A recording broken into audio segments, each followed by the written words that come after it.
Hello बच्चों, Shubham classes में आपका एक बार फिर से स्वागत है। ठीक है ना। जैसा कि 4 चैप्टर का एमसीक्यू हो चुका है, अब हम लोग क्या करेंगे, जो एक नंबर का तो आता नहीं अतिलघुत्तरी, 2 नंबर के जो सवाल आते हैं अतिलघुत्तरी, उस पर हम लोग चर्चा करेंगे। ठीक है ना। कौन कौन से कैसे कैसे सवाल आते हैं, ठीक है ना, उसी को मैं पढ़ाऊंगा। जो आपके क्या कहते हैं एग्जाम के पॉइंट ऑफ व्यू से अच्छे मतलब क्वेश्चन है वही, ठीक है ना, उसी को बताऊंगा। ठीक है, समझिएगा।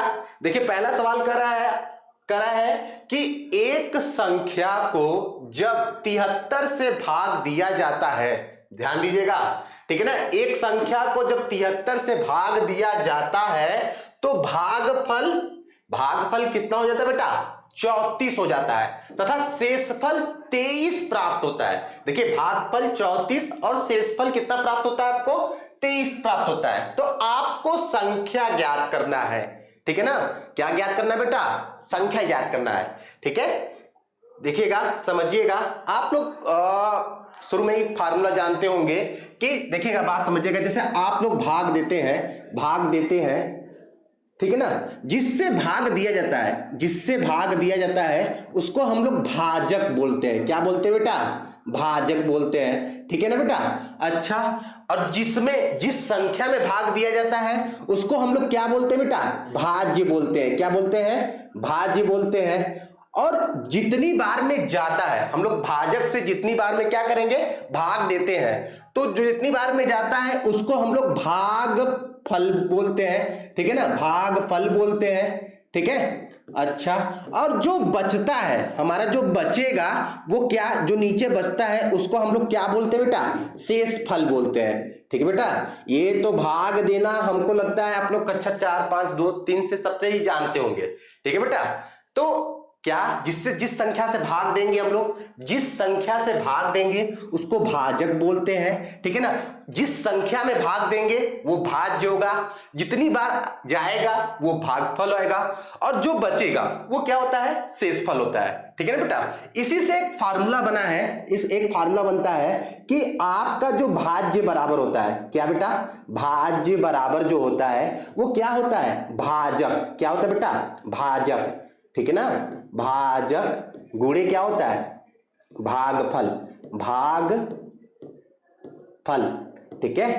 अच्छा, प्लस में क्या होता है बेटा, प्लस में क्या होता है, शेषफल होता है बेटा। यही फार्मूला होता है। ठीक है बेटा। आप लोग देख लीजिए, इस पर मैं एक एग्जांपल करके भी दिखा देता हूं आप लोगों को, ताकि ये बात आप लोग को समझ में आ जाए। ऐसा बहुत बच्चे जानते भी होंगे, जो कमजोर छात्र हैं उनको नहीं बता देता हूं। जैसे मेरा मान लो मैं 5 से भाग दे रहा हूं। किस में भाग दे रहा हूं बेटा, 17 में भाग दे रहा हूं। किस में भाग दे रहा हूं, 17 में। ठीक है ना, 17 एक संख्या है, उसमें 5 से भाग दे रहा हूं, तो मैं कितनी बार में लेके जाऊंगा, 3 बार में लेके जाऊंगा। ठीक है, तो 3 बार में लेके जाऊंगा तो 5 के कितना हो जाएगा, 15 हो जाएगा। घटाऊंगा तो यहां पर कितना हो जाएगा, 2 बचेगा। तो देखो ये जो फार्मूला है, ये इसके लिए सत्यापित होना चाहिए कि ये बात सही है कि नहीं सही है। ठीक है ना बेटा। तो देखो ये आपका जो है वो क्या हो जाएगा, भाज्य हो जाएगा। मतलब मैं यहां पर कितना लिख लूंगा, 17 लिख लूंगा, इक्वल टू कितना लिख लूंगा, भाजक आपका कितना बेटा, 5 है। गुणे क्या है बेटा, भागफल देखिए, अगर तुलना करूंगा तो मेरा कितना मिल जाएगा, 3, और प्लस में कितना, 2। शेषफल तो 2 ही है। ठीक है ना। अगर मैं इसको तुलना करूंगा तो 5 के 15 प्लस कितना हो जाएगा, 2 हो जाएगा। तो यहां पर देखिए आपका जो संख्या हो गया वो कितना आ गया, 17 आया कि नहीं। मतलब देखिए ये सत्यापित हो रहा है कि नहीं ये फार्मूला। ठीक है ना। और इसी फार्मूले का यूज करके हम लोग ये सवाल करेंगे। ठीक है बेटा, समझ रहे हैं। तो देखिए हम लोग ये सवाल करते हैं, देखिएगा। ठीक है, देखिएगा, करें कि एक संख्या को जब 73 से भाग दिया जाता है, देखो इस संख्या से भाग दे रहे हैं तो ये जो हो जाएगा ये मेरा भाजक हो जाएगा। ये मेरा क्या हो जाएगा बेटा, भाजक। जिस संख्या से भाग दिया जाता है वो भाजक होता है, और जिस संख्या में भाग दिया जाता है वो भाज्य होता है। ठीक है ना। तो आपका भागफल क्या बेटा, भागफल कितना है, 34 है, और शेषफल कितना होता है, 23 प्राप्त होता है। तो करें कि संख्या ज्ञात करिए, बस फार्मूला जो है उसी को, और जो संख्या है बेटा ना वही भाज्य होगा। तो आप भाज्य बराबर लिख लीजिए, भाजक गुणे क्या लिख लेंगे बेटा, भागफल। ठीक है बेटा। अच्छा, अब प्लस में क्या लिख लेंगे बेटा, प्लस में क्या लिख लेंगे आप लोग, शेषफल लिख लेंगे। ठीक है बेटा, इसी में हम लोग फार्मूले में क्या कर लेते हैं, रख लेते हैं, इसी फार्मूले में हम लोग क्या करते हैं, रख लेते हैं। आपको भाज्य तो पता नहीं है तो भाज्य को उसी तरह लिख लीजिए आप, भाज्य जो है वो उसी तरह हो जाएगा। आपका जो भाजक होगा, देखिए भाजक कितना हो जाएगा बेटा, 73 हो जाएगा, ठीक है ना, और भागफल कितना हो जाएगा बेटा आपका 34, तो गुणे में कितना कर लेंगे 34 और प्लस में कितना कर लेंगे शेषफल, शेषफल आपका कितना बेटा 23 है, ठीक है बेटा। तो यहां पर शेषफल आप कितना रख लिए 23 रख लिए। यहां तक बात समझ में आ रहा है बेटा आप लोगों को। देखिए मैंने कुछ किया नहीं है, इस फार्मूले पे रख दिया है, मुझे पता है भाजक क्या है, भागफल क्या है और शेषफल क्या है, तो मैं इस फार्मूले पे रख दिया। अब मैं जब फार्मूले पे रखूंगा तो मुझे भाज्य क्या हो जाएगा पता चल जाएगा, ठीक है, बस सॉल्व करना है, ठीक है बेटा। अच्छा 73 को मुझे 34 में गुणा करना है, तो मैं कर लेता हूं यहीं पर कर लेता हूं मैं 73 का 34 में गुणा, ठीक है बेटा। देखो यहां पर आप लोग देखिएगा, देखिए 4 3 12, 1 हासिल, 7 चौक 28 और 1 कितना हो जाएगा बेटा 29, ठीक है बेटा, समझ रहे हो। यहां पर क्रॉस लगा लिया जाए, 3 त्रिक के 9 और यहाँ पे 7 त्रिक के 21 हो जाएगा, ठीक है ना। देख लीजिएगा 4 3 12 और 7 चौक 28 से 29 हो गया, जोड़ लेते हैं इसको, तो यहाँ पे 2 हो गया और 9 9 कितना होता है बेटा, 9 9 कितना होता है 18, 9 9 कितना होता है 18 हो गया यहाँ पर, ठीक है, और 1 हासिल, 2 1 3 हो गया और 1 हासिल भी था, तो यहाँ कितना हो गया 4 हो गया और यहाँ पर 2, मतलब 2482 आ गया। कितना आ गया बेटा 2482, इसका गुणा करने पर 2482 आ गया, ठीक है ना।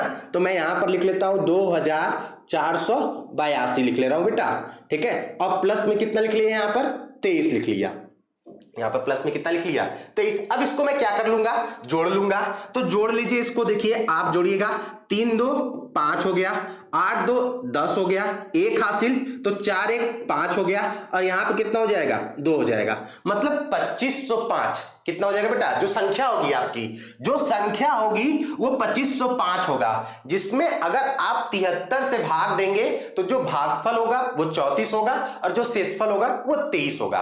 कंफर्म है बेटा, ठीक है, आपका जो संख्या हो जाएगा वो कितना हो जाएगा 2505 हो जाएगा, ठीक है बेटा।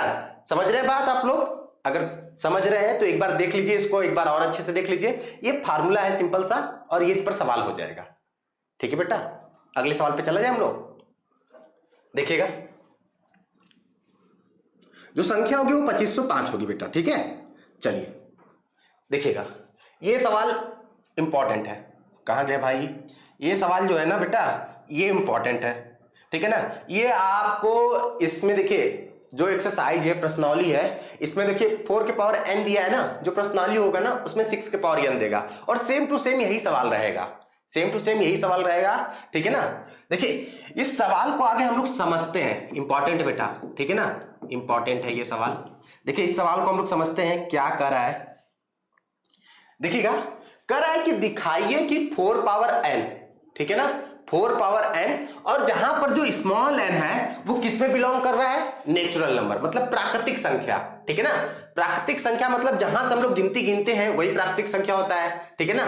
गिनती कहां से गिना जाता है 1 2 3 4 5 6 7 से, ठीक है ना, समझ रहे हैं, के रूप में कोई संख्या कभी भी अंक शून्य पर समाप्त नहीं होगा, सिंपल सा आप ये समझिएगा, ठीक है ना।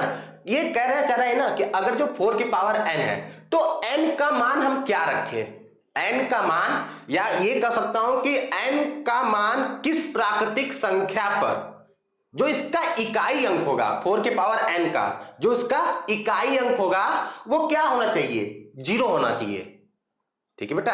एक बार और समझिएगा कहना क्या चाह रहा है सवाल, देखिए कह रहा है कि 4 के पावर n है, 4 के पावर n है, तो n के किस मान के लिए जो इसका इकाई अंक होना चाहिए वो क्या होना चाहिए 0 होना चाहिए, ठीक है बेटा। तो समझिएगा बेटा, अगर आपको इकाई अंक 0 करना है, ध्यान से सुनिएगा बेटा, अगर आपको इकाई अंक क्या करना है 0 करना है, तो आपका जो कोई भी संख्या हो, किसी भी संख्या का अगर आपको इकाई अंक 0 करना है तो जो संख्या होगा उसका जो अभाज्य गुणनखंड होगा ना वो 2 और 5 होना चाहिए, ठीक है ना बेटा, 2 और 5 होना चाहिए, तभी तो उसका इकाई अंक, उस संख्या का इकाई अंक किस पर खत्म होगा 0 पर, अन्यथा कभी खत्म ही नहीं हो सकता, ठीक है बेटा, समझ रहे हैं। जैसे देखिए बात समझिएगा, जैसे यहां पर 4 के पावर n है ना, अगर मान लो ये 4 के पावर n है, ठीक है ना। अगर मैं n का मान स्मॉल n का मान यहां पर 1 रख रहा हूं, ठीक है ना, स्मॉल n का मान 1 रखता हूं तो 4 के पावर 1 का मान कितना आएगा आपका 4 आएगा, ठीक है ना। और अगर मैं n का मान कितना रख लेता हूं, यहां पर n का मान कितना रख लेता हूं 2 रख लेता हूं, तो 4 के पावर 2 कितना होता है बेटा 16 होता है। अगर मैं n का मान 3 रख लेता हूं तो 4 के पावर 3 मतलब कितना हो जाएगा 64 हो जाता है, ठीक है ना बेटा।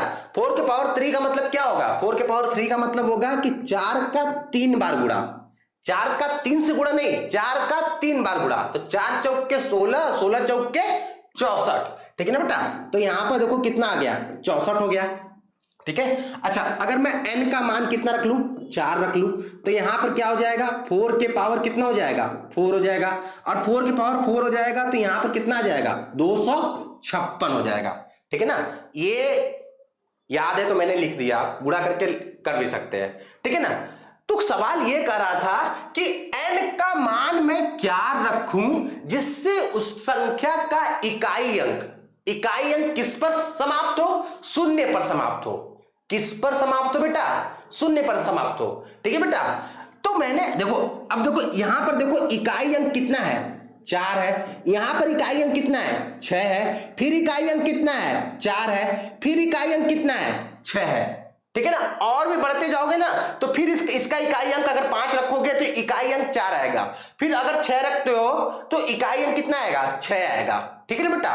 समझ रहे हो क्यों ऐसा हो रहा है, क्यों ऐसा हो रहा है, क्योंकि बेटा ये जो 4 है ना बेटा, ये 2 गुणे 5 के रूप में नहीं है, 2 गुणे 5 के रूप में नहीं है। मतलब इस 4 का जो अभाज्य गुणनखंड है वो 2 गुणे 5 के रूप में नहीं है। अगर मैं 4 का निकालूंगा अभाज्य गुणनखंड, अगर मैं 4 का निकालूंगा अभाज्य गुणन तो कितना आएगा 2 आएगा, यहां पर करूंगा तो ये आएगा। तो जो 4 का अभाज्य गुणनखंड है वो 2 गुणे 2 के रूप में है, 2 गुणे किसके रूप में है 2 के रूप में है, ठीक है ना। अगर आपको इकाई अंक किसी भी संख्या का इकाई अंक 0 लाना है, ठीक है ना, तो वो हमेशा 2 गुणे 5 के रूप में होना चाहिए। मतलब उस संख्या का अभाज्य गुणनखंड 2 गुणे 5 के रूप में होना चाहिए, ठीक है। तभी तो उसका इकाई अंक क्या होगा 0 पर समाप्त होगा, अन्यथा नहीं हो सकता, ठीक है बेटा। तो देखो बेटा यहां पर जो 4 है वो यहां पर वो 2 गुणे 2 है, यहां पर 2 गुणे 5 होना चाहिए इकाई अंक, मतलब शून्य लाने के लिए अभाज्य गुणनखंड, ठीक है ना। तो इस कारण इसका नहीं हो पा रहा है। जैसे अगर हम लोग 10 ले लेते हैं बेटा, 10 ले लोगे ना तो 10 का बनाओगे तो 10 गुणे कितना लिख लोगे 5 लिख लोगे, ठीक है ना। अगर आपसे सवाल पूछ लेता कि 10 के पावर n है तो आपसे पूछता कि n के किस मान के लिए जो इसका इकाई अंक होगा वो शून्य पर समाप्त होगा। तो n के सभी मान के लिए, सभी प्राकृतिक संख्याओं के लिए जो ये संख्या है 10 के पावर n, इसका जो इकाई अंक होगा वो शून्य पर समाप्त होगा। देखना चाह रहे हैं आप, देखिए अगर मैं n का मान 1 रख लेता हूं, अगर मैं n का मान 1 रख लूंगा तो यहां पर कितना हो जाएगा 10 के पावर 1 का मान 10 हो जाएगा। अगर मैं n का मान 2 रख लेता हूं तो 10 के पावर 2 का कितना हो जाएगा, 10 के पावर कितना हो जाएगा 2 का कितना हो जाएगा 100 हो जाएगा, ठीक है ना। अगर मैं n का मान 3 रख लेता हूं तो 10 के पावर कितना हो जाएगा 3, मतलब कितना हो जाएगा 1000। तो ये सब में देखो क्या इकाई अंक 0 पर समाप्त हो रहा है कि नहीं हो रहा है, हो रहा है ना बेटा। इसी तरह 20 भी ले लोगे ना बेटा तब भी उसका क्या होगा इकाई अंक किस पर समाप्त होगा 0 पर। 30 ले लोगे, 40 ले लोगे, 50 ले लोगे, 60 ले लोगे, ठीक है ना। ऐसा क्यों हो रहा है, क्योंकि उनका जो अभाज्य गुणनखंड है वो 2 गुणे 5 के रूप में है। जिस भी संख्या का अभाज्य गुणनखंड 2 गुणे 5 के रूप में आएगा उसका इकाई अंक क्या होगा शून्य पर समाप्त होगा, ठीक है बेटा। समझ रहे हैं, समझ गए होंगे आप लोग अच्छे से ये सवाल, ठीक है ना। ये इंपॉर्टेंट सवाल है, इसको देख लीजिएगा। इसी तरह का सवाल एक आता है 6 पावर n का आता है, ठीक है ना। चलिए देख लीजिए ये सवाल आप लोग, फिर मैं आगे बताऊं। अगला सवाल हम लोग देखते हैं। देखिए ये तो बहुत सिंपल सा सवाल है। क्या कर रहा है सवाल, कह रहा है कि 140 का अभाज्य गुणनखंडों के गुणनफल के रूप में व्यक्त करिए, ठीक है ना। सबसे पहले आपको 140 का अभाज्य गुणनखंड निकालना है, ठीक है ना बेटा। अभाज्य संख्या क्या होता है मैंने आप लोगों को बताया था, बहुत पहले बताया, बहुत बार बता चुका हूं, ठीक है ना। जो संख्या स्वयं से और एक से कटे, किसी दूसरी संख्या से ना कटे, वो अभाज्य संख्या होता है। और अभाज्य गुणनखंड मतलब, अभाज्य गुणनखंड मतलब आप उन्हीं अभाज्य संख्या से भाग देंगे, ठीक है ना, जिन अभाज्य संख्या से भाग देंगे वही अभाज्य गुणनखंड होता है, ठीक है ना बेटा। समझिएगा 140 है ना, 140 है तो 140 का मैं अभाज्य गुणनखंड निकालूंगा तो मैं किससे दूंगा, 2 से दूंगा, ठीक है ना बेटा, 2 से दूंगा। ये नहीं कि आप तेजी में आके 10 से दे दिए। 10 जो होगा बेटा वो भाज्य संख्या होगा, 10 जो होगा वो आपका भाज्य संख्या होगा। 10 जो है वो कभी अभाज्य संख्या नहीं हो सकता, ठीक है ना। क्यों 10 भाज्य संख्या है, क्योंकि ये दूसरे संख्या से 10 जो है ये दूसरे संख्या से कट जा रहा है, और हमसे पूछा क्या है, अभाज्य गुणनखंड। तो हम अभाज्य गुणनखंड मतलब अभाज्य संख्या से भाग देंगे। किससे भाग देंगे बेटा, अभाज्य संख्या से आप लोग भाग देंगे। तो 2 से भाग दिया 140 में तो कितनी बार गया, 70 बार में चला जाएगा। देख लीजिएगा बेटा, 2 7 14, ठीक है, 0 उसी तरह उतार दिया। फिर मैं 2 से भाग दूंगा, 2 से भाग दूंगा तो यहां कितनी बार में जाएगा बेटा, 35 बार में जाएगा। क्या बेटा, 35 बार में ही जाएगा ना। देख लीजिएगा 2 3 6, 1 हासिल किया 10, तो 2 5 10 हो गया, ठीक है ना। अब मैं किससे भाग दूंगा, 3 से तो जाएगा नहीं, 3 से तो जाएगा नहीं, ठीक है ना। और 4 से मैं दे नहीं सकता, क्योंकि 4 जो है वो भाज्य संख्या है। 4 जो है वो क्या है, आपका भाज्य संख्या है, तो 4 से आपको देना नहीं पड़ेगा। आप किससे जाइए, 5 से जाइए। 5 से जाता हूं तो 5 से 7 बार में कटेगा, फिर 7 से दूंगा तो कितनी बार में कटेगा, 1 बार में, ठीक है ना। ये सब देखिए, ये जो जिससे मैं भाग दिया ये सब अभाज्य संख्या है, ठीक है ना। अगर आपसे अभाज्य गुणनखंड पूछेगा तो आप सिर्फ और सिर्फ अभाज्य संख्या से भाग देंगे, ठीक है। तो 140 का जो अभाज्य गुणनखंड होगा वो क्या लिख सकता हूं मैं, 2 गुणे 2 गुणे 5 गुणे कितना लिख सकता है बेटा, 7 लिख सकता हूं, लिख सकता हूं। इसको मैं अगर और अच्छे से लिखूं, इसको मैं अगर और अच्छे से लिख सकूं तो देखो यहां पर 2 कितनी बार आया है, 2 बार, तो 2 के पावर कितना लिख दो, 2 गुणे कितना लिख दो, 5 गुणे कितना लिख दो, 7। यही इसका अभाज्य गुणनखंड को गुणनफल के रूप में मैंने क्या कर दिया, लिख दिया, ठीक है बेटा। एक बार देख लीजिए आप लोग, समझ में तो आ गया होगा क्योंकि सिंपल सवाल था, ठीक है बेटा। चलिए अगला सवाल देखते हैं हम लोग, ठीक है। आइए अगला सवाल क्या कह रहा है आपका, देखिएगा अगला सवाल। देखिए कह रहा है कि 2 संख्याओं का एचसीएम कितना है, 23 है, और एलसीएम कितना है, एलसीएम कितना बेटा, 1449 है। यदि इनमें से एक संख्या कितना है बेटा, 161 है। आपका जो संख्या है वो आपका 161 है, तो कह रहा है कि दूसरी संख्या ज्ञात करिए, ठीक है। आपको दूसरी संख्या ज्ञात करना है।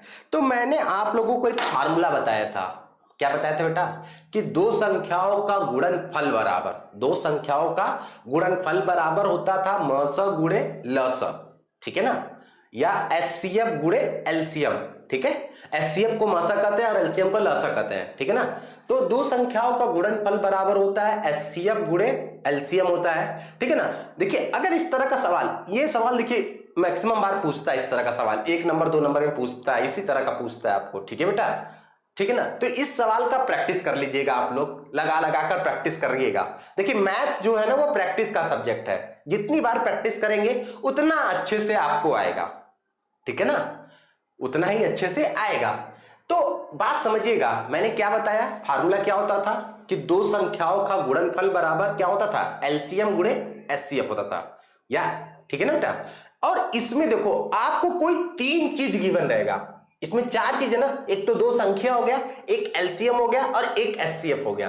तो इसमें आपको 3 चीज दिया रहेगा और चौथा चीज पूछेगा, और चौथा चीज क्या करेगा, आपसे पूछेगा। तो आप कुछ भी मतलब, अगर देखो भाई 3 चीज दिया है और चौथा चीज पूछ रहा है, फार्मूले में 4 चीज है, तो 3 चीज जब दिया है तो चौथा चीज आप निकाल लेंगे फार्मूले से ही। समझ में आ रहा है बात, ठीक है। चलिए देखिएगा, देखिएगा क्या फार्मूला होता है, फार्मूला क्या होता है बेटा, फार्मूला होता है 2 संख्याओं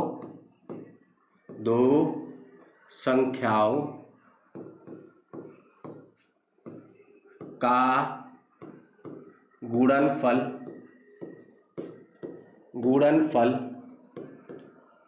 बराबर क्या होता है बेटा, HCF गुणे LCM।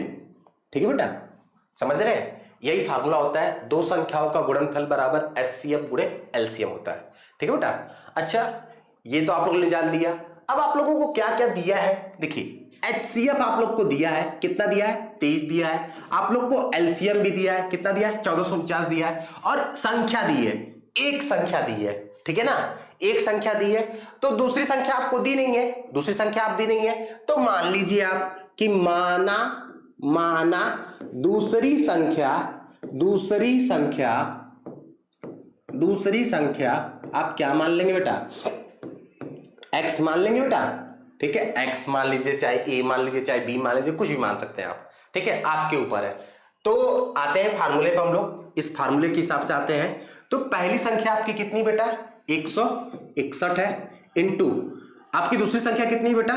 x है। ठीक है, अच्छा, इजिकल टू कितना बेटा? 23 है ना बेटा। ठीक है ना, HCF कितना है? 23 है, और गुणे कितना है? LCM कितना है? 1449 है, 1449। यही बेटा, समझ में आ रहा आप लोगों को बेटा? ठीक है ना, तो ये तो हो गया आप लोगों का। आइए अगला देखते हैं, हम लोग आगे करते हैं। तो देखिए हमको इसी x का मान चाहिए, तो x को यहीं पर रखते हैं। इस 161 को देखिए गुणा में है, इधर उधर जाएगा तो भागे में हो जाएगा। तो 23 गुणे 1449 अपॉन में कितना हो जाएगा बेटा? अपॉन में कितना हो जाएगा? 161। ठीक है बेटा, यहां तक आप लोगों को समझ में आया बेटा? 1449 अपॉन में कितना हो गया? 161।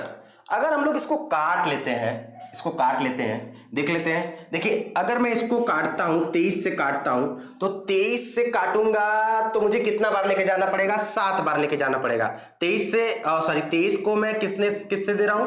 7 से लेके जा रहा हूं, तो 7 त्रिक कितना हो जाएगा? 21 हो जाएगा, 2 हासिल हो जाएगा, और 7 दूना के कितना हो जाएगा? 14, और 2 कितना हो जाएगा?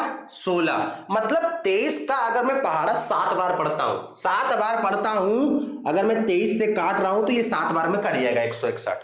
ठीक है, अच्छा इसको भी 7 से काट लेता हूं, तो 7 से काटूंगा तो कितनी बार में कटेगा? देखिएगा, अब देखिए यहां पर बहुत बच्चे गलती कर देंगे। ये क्या करेंगे कि 7 दूना के 14। अच्छा एक बार और इसको अच्छे से लिख लेता हूं। x बराबर अब कितना हो गया? 1449 बटा के मैं कितना लिख सकता हूं? 7 लिख सकता हूं। बच्चे देखो अब यहां पर गलती करते क्या है, ठीक है ना, देखिएगा कि 7 एकम, देखिए 7 दूना के 14, ठीक है ना, और 7 सते 49, तो जो संख्या बताएंगे वो 27 बताएंगे, जो कि बिल्कुल गलत है। जो कि आपका जो 27 है ना बेटा, वो गलत है ना बेटा, समझ रहे बात? 27 आपका गलत है, आपका जो 27 है वो गलत है। आप देखिए 7 से भाग दे लीजिए यहां पर, ठीक है ना, देखिए 7 से भाग दे लीजिए आप किसमें? 1449 में। देखिएगा बेटा 1449 में, तो आगे 7 दूना के कितना हो जाएगा? 14 हो जाएगा, ये तो गया। ठीक है ना, अब यहां पर 4 उतारेंगे, तो क्या 7 से 4 जा पाएगा? छोटा पड़ जा रहा है। जब छोटा पड़ता है तो हम लोग यहां पर शून्य जीरो लेते हैं और यहां पर एक संख्या उतार लेंगे। ठीक है, अब देखेंगे तो 7 से 49 हो जाएगा। ठीक है, तो जो x का मान आएगा, जो आपका x का मान आएगा वो 207 आएगा। ठीक है ना बेटा, जो दूसरी संख्या होगी वो 207 होगी। एक बार देख लीजिएगा बेटा, और समझ में तो आ गया होगा आप लोगों को। फार्मूले पर रख दिया है बस मैंने, फिर उसके बाद सॉल्यूशन कर लिया है। ठीक है बेटा, देखिए 23 से मैंने 161 को काटा था, 23 से मैंने 161 को काटा था, कितनी बार में काटा था? 7 बार में, वहां पर किया भी हूं मैं। ठीक है, समझ रहे हैं आप लोग? अच्छा ये तो हो गया, अगला सवाल किया जाए हम लोग। ठीक है, आइए चलिए अगला सवाल देखिए क्या कह रहा है मेरा। देखिए सेम टू सेम वही सवाल है। देखिए कह रहा है कि दिया है HCF इतना दिया है, 18 दिया है, और LCM आपको ज्ञात करना है दोनों संख्याओं का। ठीक है ना, तो आपको HCF, देखो आपको 2 संख्या दे दिया है, ध्यान दीजिएगा बेटा, आपको क्या किया है? 2 संख्या दे दिया है, आपको 2 संख्या दे दिया है, और आपको HCF भी दे दिया है। तो आपसे LCM पूछ रहा है, तो क्या आप LCM निकाल नहीं सकते उसी फार्मूले से? ठीक है, ये आप लोग कर लेंगे तो एक बार प्रैक्टिस हो जाएगा आप लोगों का। ठीक है बेटा, समझ रहे हैं? इसको करिएगा आप लोग, ये होमवर्क है बेटा ना, ये आपका होमवर्क है। अगला सवाल देखते हैं हम लोग। हाँ देखिए ये भी कुछ है नहीं सवाल, लेकिन इस तरह से भी आता है, ठीक है ना, इस तरह का सवाल भी आता है, 2 नंबर में पूछ लेता है आपसे, ठीक है। देखिए क्या कह रहा है सवाल, सवाल कह रहा है कि संख्या 6, 72 और 120 का अभाज्य गुणनखंड विधि द्वारा, किस विधि द्वारा, अभाज्य गुणनखंड विधि द्वारा एचसीएफ और एलसीएम ज्ञात करना है आपको, ठीक है ना बेटा, आपको एचसीएफ और एलसीएम ज्ञात करना है, ठीक है, समझ रहे बात। तो कैसे ज्ञात करते हैं एलसीएम या एचसीएफ कैसे ज्ञात करते हैं, तो सबसे पहले मैंने आगे आप लोग इस सबका तीनों का अभाज्य गुणनखंड निकाल लीजिए। क्या निकाल लीजिए बेटा, अभाज्य गुणनखंड। और अभाज्य गुणनखंड निकलेगा कैसे, देखिए निकलेगा ऐसे, ये 6 है ना बेटा, यहां पर सबसे पहले आप किससे भाग दे दीजिए, अभाज्य गुणनखंड निकाल लीजिए। 2 से भाग दिया तो कितनी बार में जाएगा, 3 बार में। 3 से भाग दिया तो कितनी बार में जाएगा, 1 बार में। यहां पर आप लोग को समझ में आ रहा है बेटा, ठीक है ना। ये देखिए 6 का अभाज्य गुणनखंड निकल गया, 6 का अभाज्य गुणनखंड निकल गया, क्या निकला, 2 गुणे कितना निकल गया बेटा, 3 निकल गया, ठीक है ना। अब इसी तरह 72 का निकाल लीजिए, 72 का निकालेंगे, अगर आप 2 से देते हैं तो कितनी बार में, 2 तिहाई 6, 12 हो गया, 2 छक 12, 36 बार में। फिर 2 से देते हैं तो 2 का पहाड़ा जब 18 बार पढ़ेंगे तब चला जाएगा, ठीक है। फिर 2 से भाग देंगे 18 में, कितनी बार में जाएगा, 9 बार में जाएगा। अब तो 2 से जाएगा नहीं भाई साहब, तो ये कितनी बार में जाएगा, 3 बार में। तो 3 त्रिक के 9 और 3 एक कम 3, समझ में आ रहा बेटा। ये हो गया 72 का अभाज्य गुणनखंड। अब मैं किसका निकाल लूंगा, 120 का, 120 का भी निकाल लिया जाए बेटा हम लोग, ठीक है ना। 120 का निकालूंगा मैं तो 2 से भाग दिया तो कितनी बार में गया, 60 बार में जाएगा। देखिएगा कैसे, 2 से भाग देंगे तो 2 छक कितना हो जाएगा, 12 हो जाएगा, 0 उसी तरह उतर जाएगा, ठीक है ना। फिर अगर मैं 2 से भाग दूंगा तो कितनी बार में जाएगा, 30 बार में जाएगा। फिर अगर मैं 2 से भाग दिया तो कितनी बार में चला गया, 15 बार में चला जाएगा। फिर मैं किससे दूंगा, 3 से दूंगा, ठीक है, तो कितनी बार में जाएगा, 5। फिर मैं किससे दूंगा, 5 से, तो 1 बार में। यहां पर देखिएगा मैं सिर्फ अभाज्य संख्या से भाग दिया हूं, तभी तो वो अभाज्य गुणनखंड होंगे, नहीं तो नहीं हो पाएंगे ना। आप भाज्य संख्या से मत दीजिएगा बेटा, समझ रहे बेटा, ठीक है। तो अब मैं सबका अभाज्य गुणनखंड लिख लेता हूं, ठीक है ना। तो 72 का अभाज्य गुणनखंड लिखूंगा तो मैं क्या लिखूंगा, 2 गुणे 2 गुणे 2 गुणे कितना, 3 गुणे 3। और 120 का लिखूंगा, अगर मैं 120 का लिखता हूं, ठीक है ना, तो 120 का लिखूंगा तो मेरा कितना हो जाएगा, 2 गुणे 2 गुणे 2, ठीक है बेटा। अच्छा, और क्या हो जाएगा, गुणे 3 गुणे कितना हो जाएगा बेटा, 5 हो जाएगा। इतना बात समझ में आ रहा है बेटा आप लोगों को, आ ही रहा होगा आप लोगों को, ठीक है ना। देखिए एचसीएफ कैसे निकालते हैं, एचसीएफ कैसे निकालते हैं, ये मैंने अभाज्य गुणनखंड निकाल लिया। तो एचसीएफ का मतलब यही होता है कि जैसे 3 का निकालना है आपको, तो जो संख्या तीनों में कॉमन होगा, जो तीनों में उभयनिष्ठ होगा, वही उसका एचसीएफ होगा, नहीं अन्यथा बाकी सब छोड़ देंगे, ठीक है ना। क्या मैंने बताया, अगर आपको 3 संख्या का एचसीएफ निकालना है तो जो तीनों संख्या में जो चीज भी उभयनिष्ठ होगा वही उसका एचसीएफ होगा, ठीक है बेटा, समझ रहे हैं। अगर हमको एचसीएफ निकालना है तो मैं तीनों में से इसका जो अभाज्य गुणनखंड जो उभयनिष्ठ होगा वही उसका एचसीएफ होगा। देखिए 2 यहां पर भी है, 2 यहां पर भी है, ठीक है ना। तो तीनों में कॉमन है 2, तो मैंने 3 लिख लिया, 2 लिख लिया। अब देखो यहां पर एक 3 है, यहां पर भी 3 है, यहां पर भी 3 है, तो मैंने 3 भी लिख लिया, ठीक है बेटा। अब देखो बात समझना, देखो 2 तो यहां दोनों पे है, क्या इसमें है, अब दूसरा 2 नहीं है, यहां पर भी नहीं है। देखो अब 3 यहां पर है, ना तो इसमें है ना तो इसमें, तीनों में कॉमन होना चाहिए, तभी तो वो एचसीएफ होगा, तभी तो बाहर आएगा, नहीं तो नहीं आएगा, ठीक है ना। तो जो इसका एचसीएफ हो जाएगा, जो इसका एचसीएफ हो जाएगा, वो आपका इसका एचसीएफ कितना हो जाएगा, 6 हो जाएगा। क्या हो जाएगा बेटा, 6 हो जाएगा। अभी मैंने एचसीएफ निकाला, अभी मैंने सिर्फ और सिर्फ क्या निकाला, एचसीएफ। अब इसका एलसीएम भी निकाल लेते हैं। तो देखो 6 का क्या था आपका, 6 का क्या था, 2 गुणे 3 था। 72 का कितना था बेटा, 72 का कितना था आपका, 2 गुणे 2 गुणे 2, ठीक है ना, गुणे 3 गुणे 3, 9 है 72, ठीक है। और 120 का कितना था बेटा, 2 गुणे 2 गुणे 2 गुणे कितना था, ये 8 हो गया, ठीक है ना, गुणे 3 गुणे कितना हो गया, 5, तो 8 3 के 24 बचे 120, ये हो गया आपका, ठीक है ना। एलसीएम में देखिए क्या होता है कि जो कॉमन होता है उसको एक बार लिखते हैं, जो कॉमन होगा तीनों में, ठीक है ना, उसको कितनी बार लिखेंगे, एक बार लिखेंगे, ठीक है ना, समझ रहे बात। और जो कॉमन नहीं होगा उसको भी लेंगे। इसमें क्या होता था कि जो कॉमन होता था तीनों में, जो कॉमन होगा वही लेंगे, लेकिन एलसीएम में क्या होता है, जो कॉमन होता है उसको भी लेते हैं और जो कॉमन नहीं होता है उसको भी लेता है, ठीक है बेटा। तो देखो एलसीएम निकाल रहा हूं मैं, आप यहां पर एलसीएम निकाल रहा हूं, तो देखो यहां पर 2 है, यहां पर 2 है, यहां पर 2 है, तो एक बार लिख दिया, ठीक है। यहां पर 3 है, यहां पर 3 है, यहां पर 3 है, कितनी बार लिख लिया, एक बार लिख लिया। अब देखो यहां पर 2 है, यहां पर 2 है, ये तो कॉमन नहीं है लेकिन एक बार लिख लूंगा, ठीक है। फिर यहां पर 2 है, यहां पर 2 है, यहां पर भी एक बार और लिख लिया। अब देखो ये 3 है, एक बार, तो इसको भी लिख लिया। अब गुणे कितना लिख लिया, 5 लिख लिया। इसको अगर अच्छे से लिखूंगा मैं तो देखो 2 कितनी बार आया आपका, 3 बार आया, तो 2 के पावर कितना लिख लूंगा, 3 लिख लूंगा। 3 आपका कितनी बार आया है, 2 बार आया है, तो 3 के पावर कितना लिख लिया, 2 लिख लिया, इंटू 5, ठीक है ना। अच्छा 2 के पावर 3 का मतलब कितना होता है, 8 होता है। 3 के पावर 2 का मतलब कितना होता है, 9 होता है। गुणे कितना हो गया, 5, ठीक है ना, समझ रहे बात। तो देखो 9 बचे 45, या 8 नवा कितना होता है, 72 होता है, ठीक है ना। 8 नवा कितना होता है, 72 होता है, ठीक है, 72, 8 नवा 72, और गुणे कितना 5, तो गुणा कर लेते हैं, 5 दूना के 10 और 7 बचे 35, एक हासिल था तो कितना हो जाएगा 36। मतलब जो एलसीएम होगा इन तीनों संख्या का वो कितना होगा, 360 होगा, ठीक है बेटा। समझ में आ रहा है आप लोगों को एचसीएफ कैसे निकालते हैं, एलसीएम कैसे निकालते हैं। एलसीएम एक बार आप लोग और देख लीजिए, तीनों संख्या में जो कॉमन होगा उसको एक बार लिख लेंगे, ठीक है, और जो बचेगा, ठीक है ना, जो कॉमन होगा जो बचेगा उसको भी लिखते हैं, ठीक है। या तो एक तरीका और भी है एलसीएम निकालने का, ठीक है ना, एलसीएम निकालने का तीन संख्या का एक तरीका और भी है।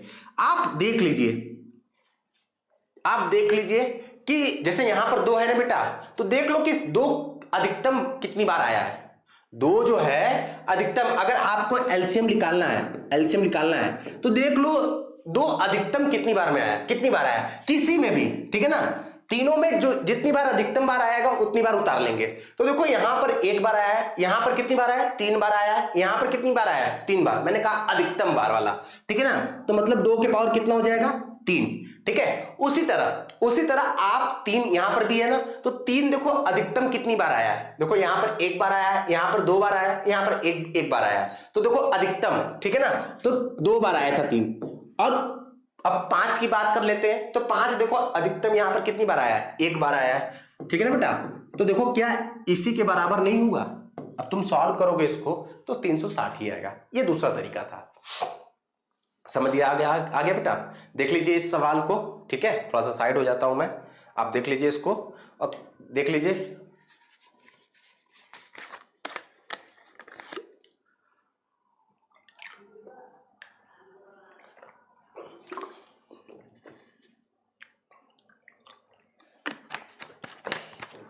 चलिए अगला सवाल हम लोग करते हैं।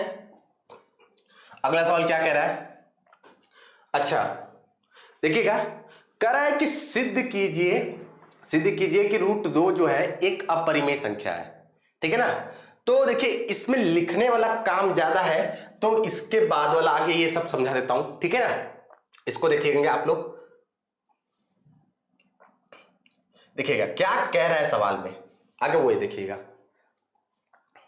देखिए क्या कह रहा है सवाल में, सवाल में कह रहा है कि व्याख्या कीजिए, आपको बताना है, व्याख्या करना है, ठीक है ना, कि 7 गुणे 11 गुणे 13 प्लस 13 एक संख्या दे दिया, ठीक है, और 7 गुणे 6 गुणे 5 गुणे 4 गुणे 3 गुणे 2 गुणे 1 प्लस 5 भाज्य संख्या है, क्यों है।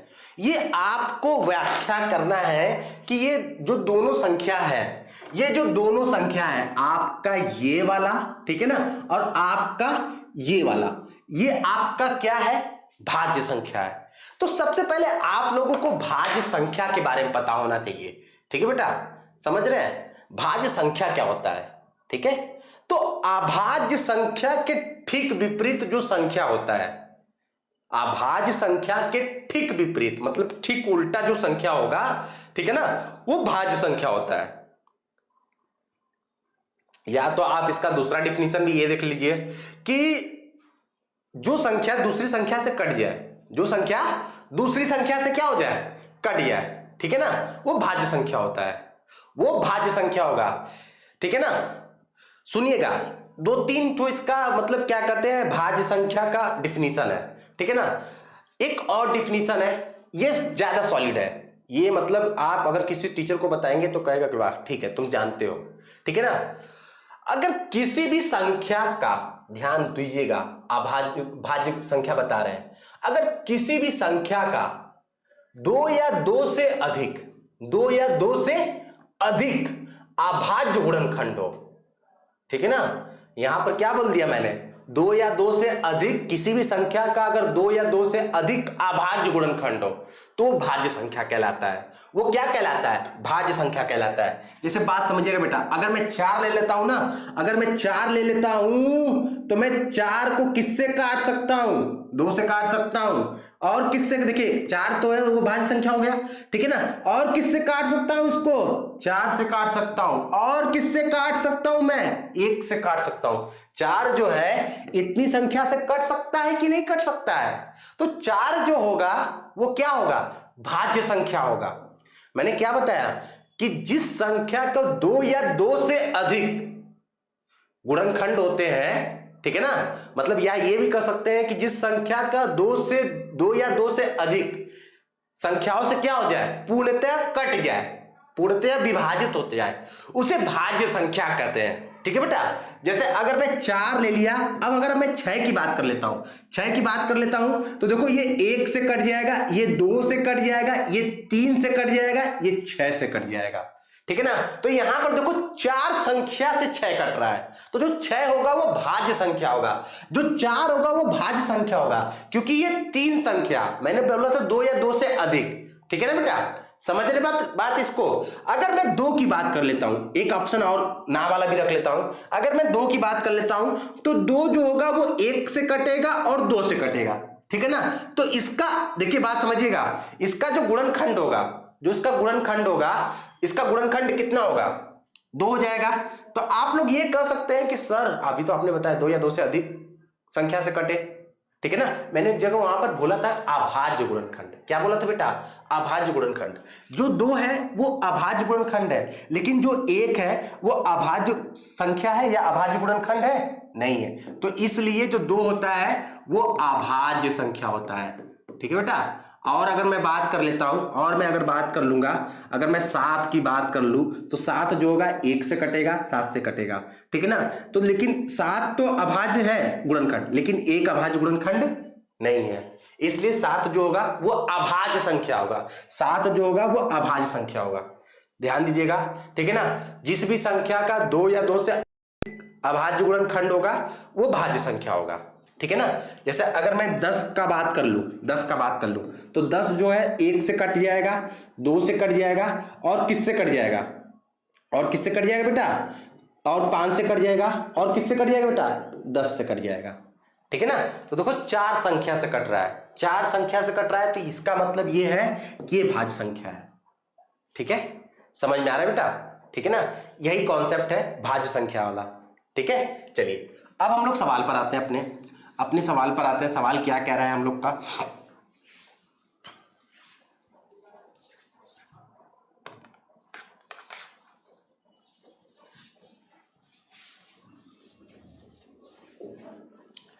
सवाल देखिए, पहला वाला सवाल देखिए, देखिए क्या कर रहा है सवाल आप लोगों का, पहला वाला मैं बता रहा हूं, ठीक है ना।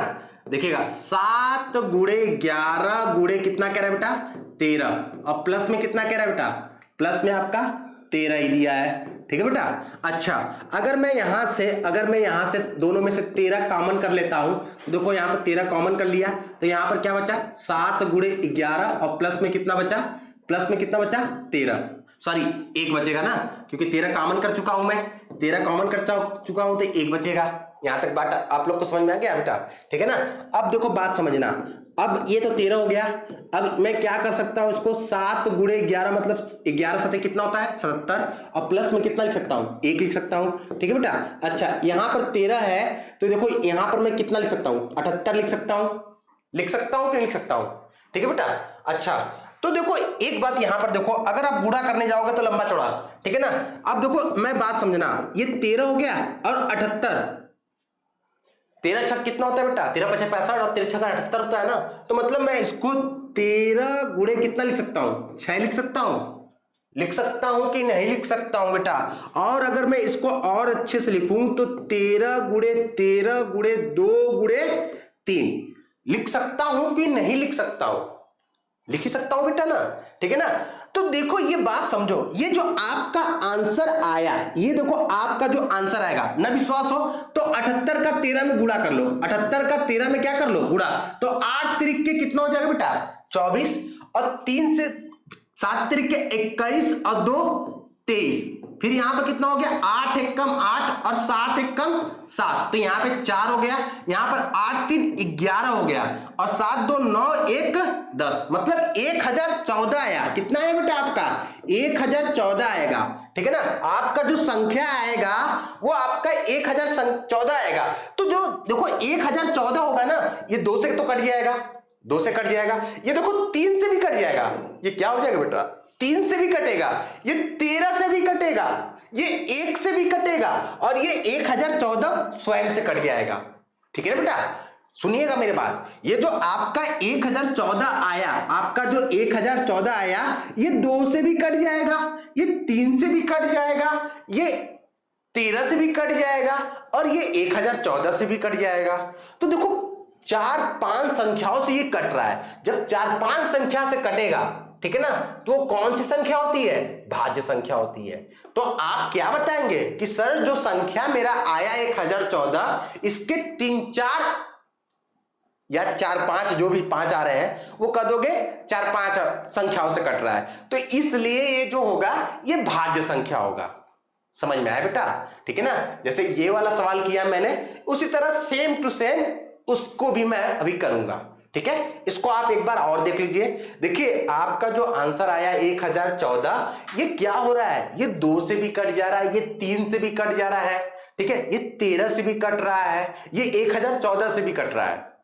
तो ये क्या कर रहा है, 3-4 संख्याओं से कट जा रहा है। और मैंने कहा था कि जिस संख्या का 2 या 2 से अधिक संख्याओं, मतलब 2 या 2 से अधिक संख्या से क्या हो जाए, पूर्णतः विभाजित हो जाता है, वो भाज्य संख्या होता है, ठीक है ना। तो देखिए जब अधिक हो जाएगा, यहां पर 4 था, 4-5 था, ठीक है ना, क्योंकि 2 से कट रहा है, 3 से कट रहा है, 13 से कट रहा है, 1014 से कट रहा है और 1 से कट रहा है, तो 5 हो गया। 5 संख्याओं से कट रहा है तो ये भाज्य संख्या हो गया, ठीक है। यही आप व्याख्या करेंगे, ठीक है। अब जैसे ये वाला हो गया तो सेम टू सेम उसको भी किया जाएगा हम लोग, ठीक है ना। चलिए देखिएगा ये वाला भी,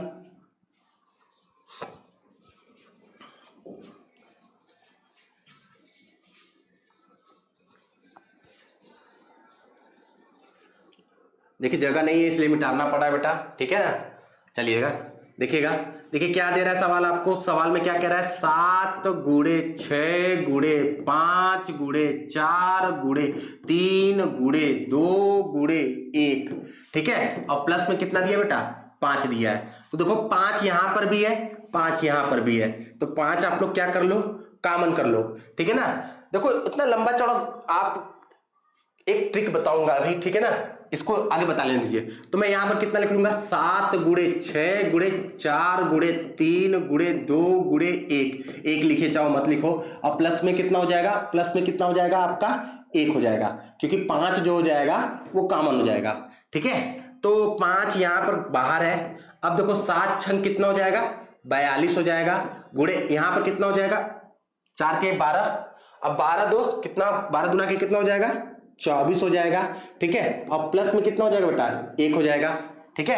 अच्छा 42 का 24 में गुणा कर लेते हैं हम लोग, 42 का 24 में गुणा कर लेते हैं, 42 का 24 में गुणा कर लेते हैं। तो देखो ये 4 दूना के 8 हो गया, 4 दूना के 8 हो गया, ठीक है। 4 चौक के 16, ठीक है बेटा। अच्छा 2 दूना के 4 और 4 दूना के 8, एक बार फिर से देख लेता हूं, 4 दूना के 8 और 4 चौक के 16, 2 दूना के 4 दूना के 8। देखो बेटा कैलकुलेशन है ना, कैलकुलेशन में कोई भी गलती हो सकता है। 6 4 10 हो जाएगा, ठीक है ना, 6 4 10 हो गया, 1 हासिल, 8 1 9, यहां पर कितना आ गया बेटा 1008 आ गया, 1008 आ गया। अब 1008 और प्लस में कितना लिख सकता हूं, 1 लिख सकता हूं कि नहीं लिख सकता हूं। अच्छा, अगर मैं 42 का 24 में गुणा करता हूं तो कितना आ गया मेरा, 1008 आ गया। उसमें 1 जोड़ लूंगा, तो ये कितना हो जाएगा, 1009 हो जाएगा। ठीक है ना बेटा। अच्छा, ये बात समझिएगा, ये देखिए आगे कुछ का साइन नहीं है तो ये किसका साइन है, गुणे का। गुणे का मतलब ये हुआ कि जो भी आपका संख्या आएगा, समझिएगा बेटा, जैसे ये 8 है ना, अगर मैं 8 को लिखता हूं तो मैं क्या लिखता हूं, 2 गुणे 2 गुणे 2 लिखता हूं कि नहीं लिख सकता हूं, या 8 को मैं क्या लिख सकता हूं, 8 को मैं क्या लिख सकता हूं कि 2 गुणे 4 लिख सकता हूं। अगर ये गुणे में है तो इसका ये मतलब है कि ये जो 2 है ना, इस 8 को क्या कर सकता है, काट सकता है, और ये जो 4 है इस 8 को क्या कर सकता है, काट सकता है। यही ना मतलब होता है बेटा, ठीक है ना। तो आपका अगर जब गुणा करेंगे तो मान लीजिए आपने गुणा कर लिया, तो यहां पर कितना आ जाएगा, 9 पचे 45, यहां पर लिख लेता हूं, ठीक है ना, ये 4, और यहां पर कितना आ गया आपका 0। मतलब जो संख्या आएगा वो आपका आएगा 5045 आएगा। तो देखो 5045 में आप 5 से भी भाग दे दोगे, आप 1009 से भी भाग दोगे तो पूरी तरह कट जाएगा, और अगर आप 1 से भी भाग दोगे तो पूरी तरह कट जाएगा। तो जो इसका कितने संख्या से भाग जा रहा है, 3 संख्या से भाग जा रहा है।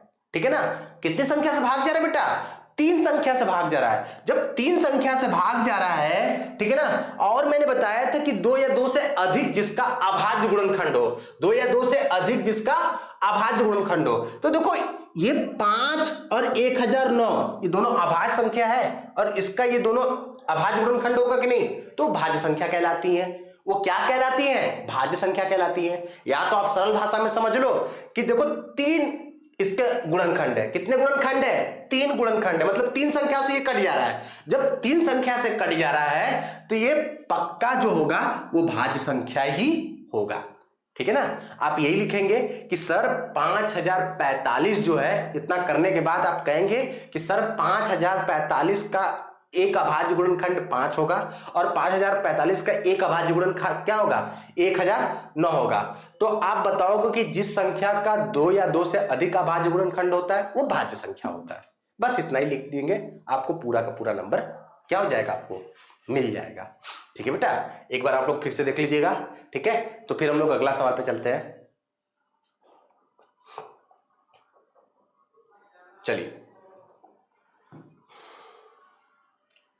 अब देखिए, सेम टू सेम आपका वही सवाल कह रहा है कि व्याख्या कीजिए। आपको व्याख्या करना है, बताना है कि क्यों 17 गुणे 5 गुणे 11 गुणे 3 गुणे 2 प्लस 11 गुणे 2 गुणे 11 दिया है।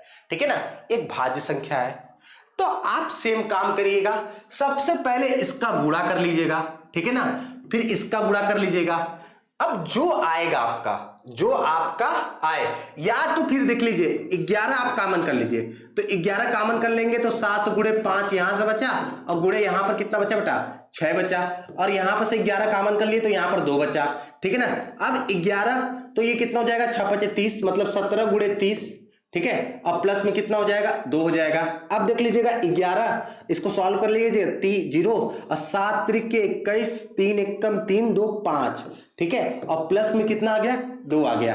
ठीक है ना, ये इसको सॉल्व करिएगा, कितना आ गया बेटा, ये सही ना, 0 और 7 त्रिक 21 2, ठीक है ना, और 3 एकम 3 2 5। आप इसको अगर सॉल्व करेंगे तो 512 आ जाएगा। ठीक है ना, अब देखिएगा बात, अब आपका जो भी संख्या आएगा उसमें पक्का देख लीजिएगा, वो सबसे पहले आपका क्या होगा, वो 2 से कट जाएगा। किससे कट जाएगा बेटा, 2 से कट जाएगा। किससे कट जाएगा, 11 से कट जाएगा। ठीक है ना बेटा, और जो संख्या आएगा वो उससे भी कट जाएगा। तो 3 संख्या से कट रहा है, कितनी संख्या से कट रहा है, 3 संख्या से। अगर 3 संख्या से कट रहा है तो इसका ये मतलब होगा वो क्या कौन सी संख्या होगा, भाज्य संख्या होगा। ठीक है ना, अब देख लीजिएगा यहां पर देखिए, अगर मैं इसका फैक्टर निकालूंगा, अगर मैं इसको 2 से काटूंगा, अगर मैं इसको 2 से काटता हूं तो 2 दूना की कितना हो गया, 4 हो गया। ठीक है ना, यहां पर 11 2 बचे, ठीक है ना, और यहां पर कितना हो जाएगा, 256। ठीक है ना, ये देखिए यही भी तो लिख सकता हूं मैं।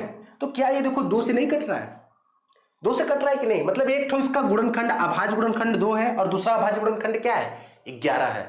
तो एकदम सॉलिड वाला डेफिनेशन, कि जिस संख्या का 2 या 2 से अधिक अभाज्य गुणनखंड हो, 2 या 2 से अधिक, अगर 2 भी होगा तब भी वो भाज्य संख्या होगा, ठीक है ना, अगर 2 से अधिक है तब भी भाज्य संख्या है, अभाज्य गुणनखंड। ये देखो अभाज्य गुणनखंड है, ठीक है बेटा, समझ रहे बात, तो ये भाज्य संख्या है। आप लोग इसी तरह इसको क्या कर लेंगे, जैसे मैं पिछली बताया इसी सेम टू सेम इसको भी उसी तरह क्या कर लेंगे। ये आधा बता दिया है, आधा आप लोग होमवर्क है, ठीक है, ये आप लोग करके आएंगे, ठीक है। तो आगे भी जो सवाल बचे हैं, इसको अब देखिए, ये आपको सिद्ध करना है कि एक अपरिमेय संख्या है, बस खत्म, ठीक है ना। आपको बस एक सवाल ही बताना है कि ये एक अपरिमेय संख्या है। अपरिमेय संख्या कैसे प्रूव करते हैं वो भी बताया था मैंने, ठीक है ना, उसको भी कल खत्म करके आगे बढ़ जाऊंगा, ठीक है बेटा। धन्यवाद।